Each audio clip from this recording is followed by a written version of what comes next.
In the heart of Benue State, under the watchful skies and amidst lush greenery, Ada lived in a sprawling mansion on the hill. She was the daughter of Chief Aniga, one of the wealthiest men in Makurdi. Ada had beauty that could steal breaths, wealth that bought her every comfort, and an education from the finest schools in Lagos and Abuja. But despite her perfect world, Ada was a lonely soul. Her cold demeanor and sharp tongue made her a snob. She never mingled with her peers and walked past the poor with a dismissive gaze.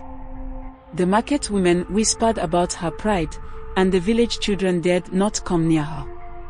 To them, she was untouchable, living in her ivory tower. Meanwhile, in the bustling streets of Makurdi, Samson sat on the dusty roadside with his tattered mat. Often at a young age, Samson had grown up knowing hunger and hardship. Yet, his spirit was unbroken. He begged during the day and studied by the dim glow of streetlights at night, dreaming of a future where he would rise above his circumstances. One fateful evening, as the Harmattan winds blew chilly whispers through the streets, Ada found herself stuck in town. Her car had broken down, and her driver had gone to fetch help. She stood alone, clutching her designer purse, irritation etched on her face. Across the road, Samson watched her. She looked like an angel lost in the chaos of earth. Summoning courage, he crossed the street. "Madam, you need help?" he asked, his voice cautious but kind. Ada glanced at him with disdain. "Do I look like I need your help?" she snapped. But as night crept in and the streets grew eerily quiet, Ada began to feel uneasy. Shadows moved in the corners, and the once familiar streets felt like a maze. Samson noticed her fear.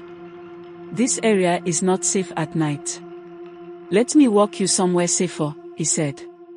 Reluctantly, Ada agreed. The walk was silent, except for the occasional rustle of leaves and distant howls. Suddenly, a group of shadowy figures emerged from an alley. "Give us your bag," one of them demanded. Ada froze, her heart racing.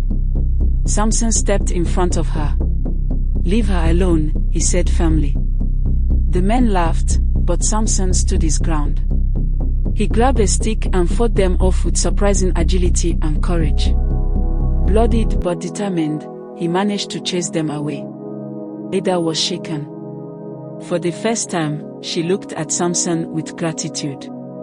"Thank you," she whispered, her voice trembling. From that night, something shifted in Ada. She began visiting the streets of Makurdi, bringing food and clothes for the less fortunate. Each time, she looked for Samson. He was hesitant at first, but her persistence broke through his walls. They started talking, sharing stories about their lives.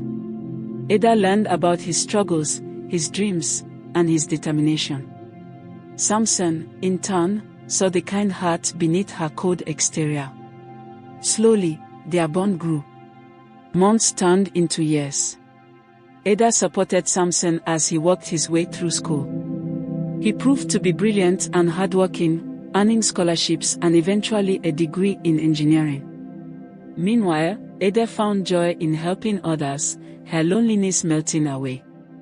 One evening, under the twinkling stars of a quiet Benue night, Samson knelt before Ada in the garden of her family mansion. "Ada, you changed my life. Will you let me spend the rest of mine making you happy?" Tears filled her eyes as she said yes. Their wedding was a celebration like no other. The entire village gathered, amazed at how fate had intertwined the lives of the rich princess and the poor beggar. Ada and Samson's love story became a tale of transformation, courage, and the power of second chances.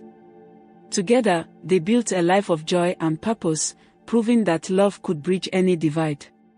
And in the vibrant land of Benue, they lived happily ever after.